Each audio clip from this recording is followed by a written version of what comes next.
I'm going to start on the feminine side for you guys, Aquarius. So, the Sun in reverse, Major Arcana card in reverse. I want to see what is in the subconscious, the Temperance. Okay. I also want to see the masculine. I don't usually do this. The Devil. Wow, all Major Arcana cards. And the Seven of Pentacles. So, feminine Aquarius. Feminine, feminine, feminine. We zoom in on that. How are you not feeling light and free in your body, in your experience, in your life in March? I'm recording this on March 14th. It's a little late. I apologize. So I want to say by the full moon, this energy is going to flip. However, let's read it in reverse right now, since that's how it came out. I feel like the feminine Aquarius energies are dealing with the past and not allowing themselves fully to be immersed in the present because it's colored. This card is very colored too, by what's behind them, and the sunflowers are behind them. And I never noticed the little green leaves, and they look a little withered. So by focusing on the past feminine, in disappointments and loss, in love, your heart is going to feel withered in doing so.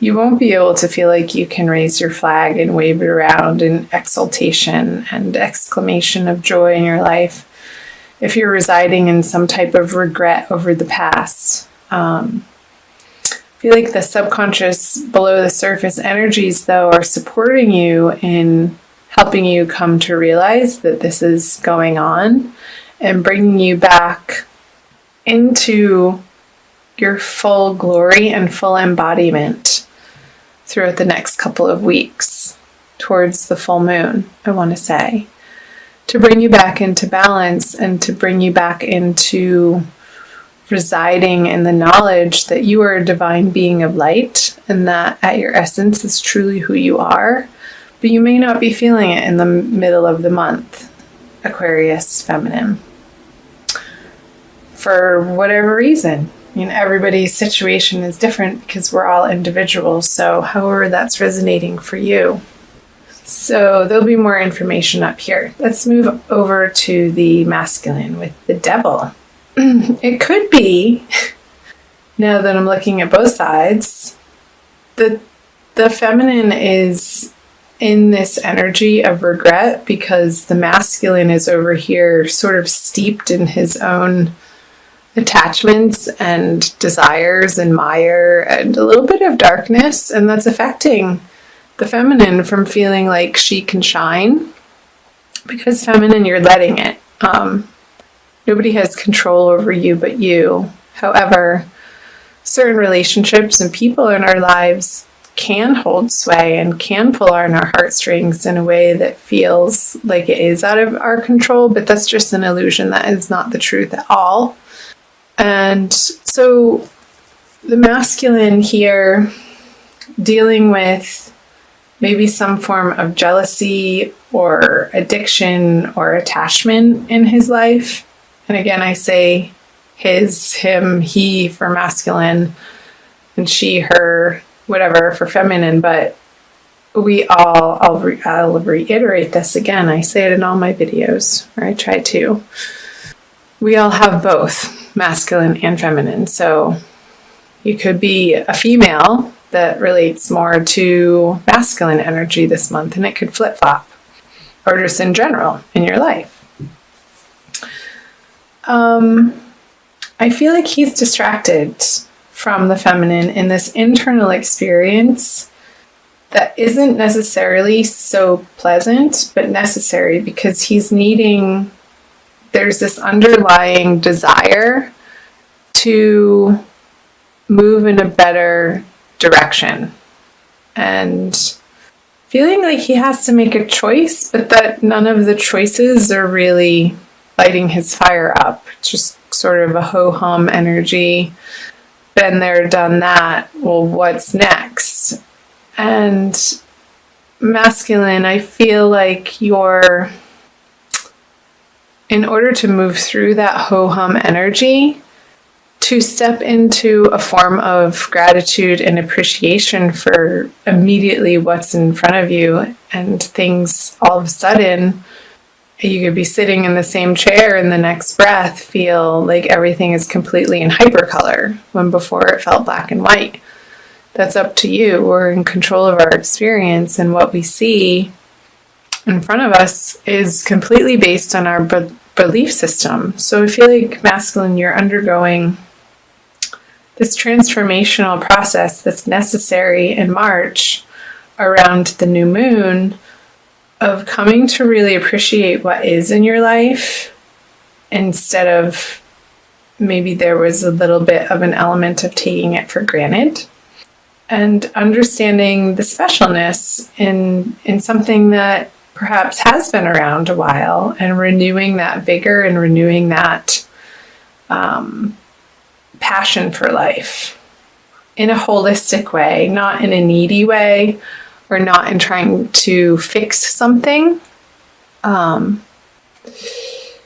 not feeling trapped. Like I just got, with the chains around their neck, the masculine could be feeling a little bit trapped in his situation or circumstance that has been swirling around him, and he's trying to understand what the next best move is for the highest good of all. But he's so heavily being influenced by his belief system that needs to be illuminated, and take the time for it to be illuminated.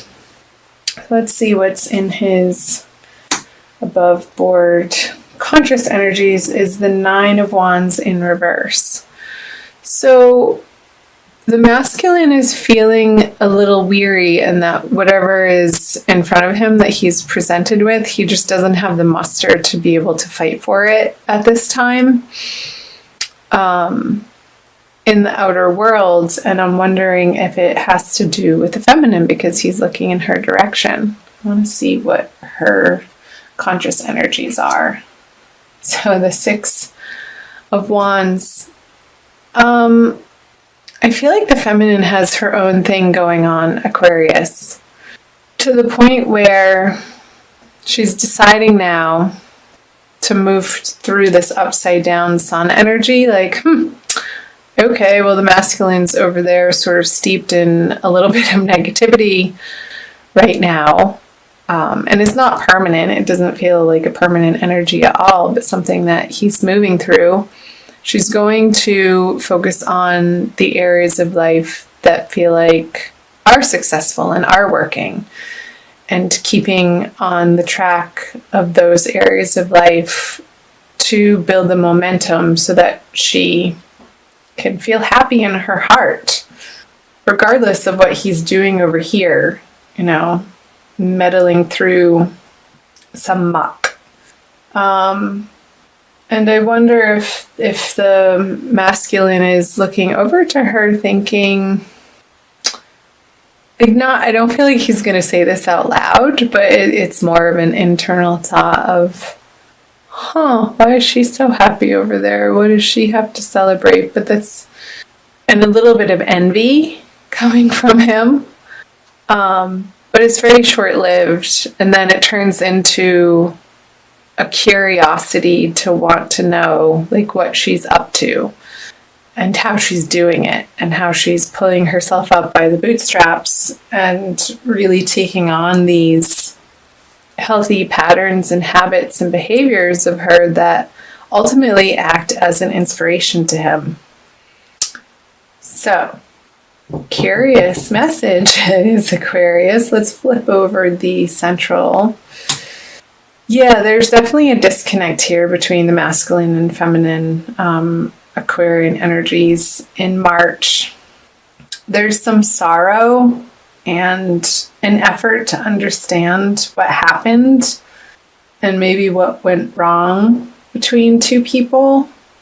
And there's a little bit of some dwelling on the spilt cups, when in reality, that's already happened. And there's a process of feeling it to heal it, Aquarius, for both of you. And the circumstance and the situation and all of the details of that, of course, are going to be particular to you in your life. So I want to say, allow this process to happen. Don't fight it. Don't try to cover it up or say that it's not there or put on a tough act or show or skin. Really let yourself feel the sorrow or the loss or the grief in the situation and honor that. Honor that that is something that you're going through right now and it's not going to last forever. I feel like the more that we allow ourselves to experience what feels like the truth for us in the moment, the less of a hold and the less of the grip that it has over anything, over even our emotional state. It shifts when we don't resist it.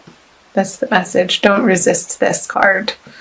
Because the resistance, I feel, is pulling him, like rooting him into placing himself just solid in this direction, but not resisting it. The cape loosens a little bit and he can start twirling around and being a little bit more playful with these energies. And then, like, I understand grief. Sometimes it can be so heavy and deep that you just have to laugh almost at the ridiculousness of the experience, and there's a little bit of comic relief around it. And so taking it seriously, but also not taking yourself so seriously, Aquarius. And that's a message for both of you. So I hope that resonated for some of you. Let me know in the comments section below. I also want to pull a Rumi Oracle by Alana Fairchild for you to solidify some advice and these messages for you, Aquarius, both feminine and masculine. So again, I thank you for being here. Thanks for watching. So feel free to share these videos as you feel inspired to. You're welcome to. You know of any Aquariuses that if you're cross-watching and you're not an Aquarius at all yourself, to share with your Aquarian friends. You can also find me on Facebook and Instagram. The links are below in the description box. I always fail to mention that, but as I'm shuffling, I wanted to let you know that. Arise. Yes, number 13. Such beautiful artwork.